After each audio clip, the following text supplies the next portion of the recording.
কল্পনা করুন, এক নির্জন নদীর তীরে সন্ধ্যার নরম আলো ধীরে ধীরে মিশে যাচ্ছে গোধূলির আধারে। এক তরুণী নৌকা চালাচ্ছে, তার শরীর থেকে ভেসে আসছে এক অদ্ভুত গন্ধ।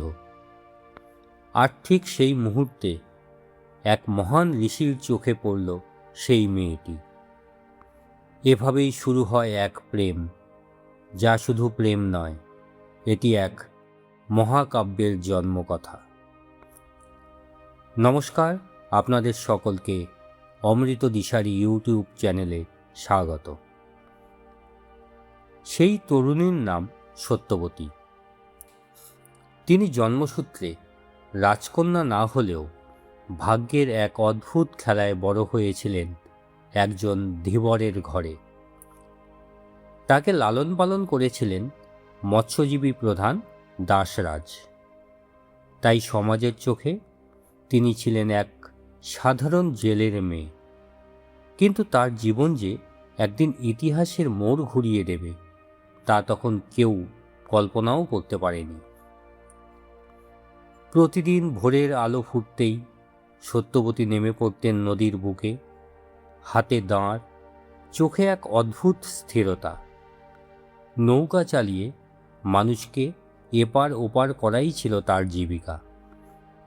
নদীর ঢেউ, হাওয়ার শব্দ আর পাখির ডাক, এই ছিল তার জীবনের সঙ্গী।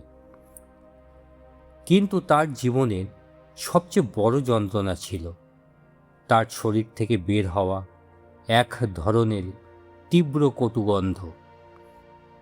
এই গন্ধের জন্যই মানুষ তাকে দূরে সরিয়ে রাখত। অনেকে নৌকায় উঠতেও ইতস্তত করত। আর সেই কারণেই তার নাম হয়ে যায় মৎস্যগন্ধা। তবুও সত্যবতীর মনে ছিল না কোনো হীনমন্যতা, বরং ছিল এক নিঃশব্দ সহনশীলতা, এক অদ্ভুত শক্তি। নদীর মতোই সে নিজের গন্তব্যে বয়ে চলছিল, শান্ত, নির্লিপ্ত, অথচ গভীর। কারণ অদৃষ্টের খাতায় তার জন্য লেখা ছিল এক অসাধারণ অধ্যায়, যেখানে একদিন এক মহর্ষির দৃষ্টিতে ধরা পড়া এই সাধারণ মেয়েটি হয়ে উঠবে চিরন্তন ইতিহাসের এক অবিচ্ছেদ্য অংশ। পরাশর সত্যবতীর কাছে তার মনের কথা প্রকাশ করেন, কিন্তু সত্যবতী ভয় পেয়ে যান। তিনি বলেন, আমি একজন সাধারণ মেয়ে, আমার কৌমার্য নষ্ট হলে সমাজ আমাকে গ্রহণ করবে না। তখন পরাশর তাকে আশ্বাস দেন, এই ঘটনা কেউ জানবে না, তার কৌমার্য অক্ষত থাকবে। পরাশর সত্যবতীর দিকে গভীর দৃষ্টিতে তাকালেন। নদীর মাঝখানে তখন নৌকাটি ধীরে ধীরে দুলছে। চারিদিকে নিস্তব্ধতা, শুধু জলের শব্দ।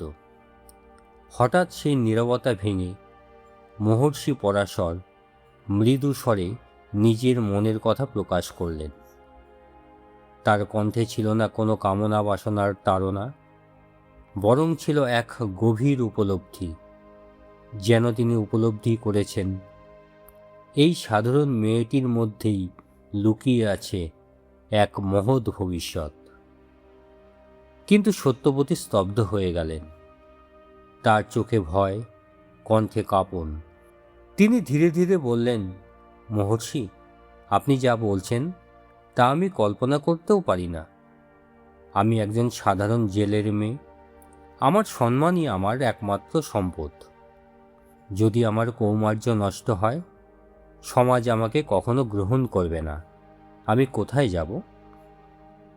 তার কণ্ঠে তখন শুধু ভয় নয়, ছিল এক অসহায় আরতি। নদীর বাতাস যেন আরও ভারী হয়ে উঠল। তখন পরাশর শান্ত স্বরে তাকে আশ্বস্ত করলেন, ভয় পেও না সত্যবতী, এই ঘটনা চিরকাল গোপনই থাকবে, কেউ কোনোদিন জানতে পারবে না। তিনি আরও বললেন, তোমার কৌমার্য অক্ষতই থাকবে।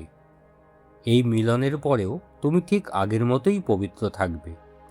আর তারপর তিনি এক অলৌকিক প্রতিশ্রুতি দিলেন, তোমার শরীর থেকে যে কটুগন্ধ বের হয় তা আজ থেকেই চিরতরে দূর হয়ে যাবে।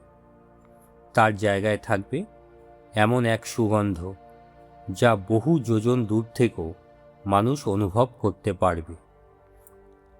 এই আশ্বাসে ধীরে ধীরে সত্যবতীর মন শান্ত হতে লাগল।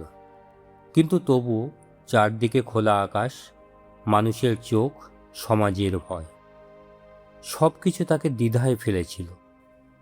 তখনই পরাশর তার তপস্যার শক্তি প্রয়োগ করলেন। মুহূর্তের মধ্যে চারদিক ঢেকে গেল ঘন কুয়াশায়। সূর্যের আলো ম্লান হয়ে এলো, নদীর দুই তীর অদৃশ্য হয়ে গেল, সময় যেন থমকে দাঁড়ালো। সেই কুয়াশা শুধু প্রকৃতির নয়, এটি ছিল এক রহস্যময় আবরণ, যা ঢেকে দিল বাস্তব আর অলৌকিকতার সীমারেখা। এবং সেই নিঃশব্দ অদৃশ্য আবরণের মধ্যেই ঘটে গেল এক পবিত্র ভাগ্য নির্ধারক মিলন, যা ছিল না শুধু দুটি মানুষের মিলন, বরং ছিল এক মহাকাব্যের সূচনা। এক এমন মুহূর্ত যার প্রতিধ্বনি আজও শোনা যায় ইতিহাসের পাতায়। এই পবিত্র মিলনের ফলেই জন্ম নেন এক অসামান্য মহাপুরুষ, মহান ঋষি কৃষ্ণদ্বৈপায়ন ব্যাস। জন্মের পর থেকেই তিনি ছিলেন অসাধারণ। অল্প বয়সেই তিনি অর্জন করেন গভীর জ্ঞান, তপস্যা এবং আধ্যাত্মিক শক্তি। শুধু একজন ঋষি হিসাবেই নন, তিনি হয়ে ওঠেন ভারতীয় ধর্ম, দর্শন ও ইতিহাসের এক অমর স্থপতি। তারই হাত ধরে রচিত হয় বিশ্বের অন্যতম শ্রেষ্ঠ মহাকাব্য মহাভারত। এই মহাকাব্যের মধ্যেই স্থান পেয়েছে জীবনের গভীরতম দর্শন, যুদ্ধ ও ধর্মের দ্বন্দ্ব, কর্তব্য ও মানবতার প্রশ্ন। আর এই মহাকাব্যের হৃদয়স্থলে রয়েছে ভগবান শ্রীকৃষ্ণের উপদেশ, শ্রীমদ্ ভগবদ্ গীতা, যা আজও মানব জীবনের পথপ্রদর্শক। শুধু এটুকুই নয়, ঋষি ব্যাসদেবের সংকলন ও রচনা করেন অষ্টাদশ মহাপুরাণ, যেখানে লিপিবদ্ধ রয়েছে সৃষ্টির রহস্য, দেবদেবীর কাহিনী এবং ধর্মের মূল শিক্ষা। অর্থাৎ এক নদীর মাঝখানে এক নির্জন মুহূর্তে ঘটে যাওয়া সেই প্রেম শুধু দুই হৃদয়ের মিলন ছিল না, সেই মুহূর্ত থেকেই জন্ম নিয়েছিল এক বিশাল জ্ঞানের ধারা, যা হাজার হাজার বছর ধরে আলোকিত করে চলেছে মানব সভ্যতাকে। ভাবুন একবার, একজন সাধারণ জেলের মেয়ে, যাকে সমাজ একসময় অবহেলা করত, তারই গর্ভ থেকে জন্ম নিলেন এমন এক মহাজ্ঞানী যার সৃষ্টি আজও পৃথিবীর অমূল্য সম্পদ। এই গল্প তাই শুধু প্রেমের নয়, এটি আমাদের শেখায় ভাগ্য কখনো সাধারণ মানুষকেও অসাধারণ করে তোলে।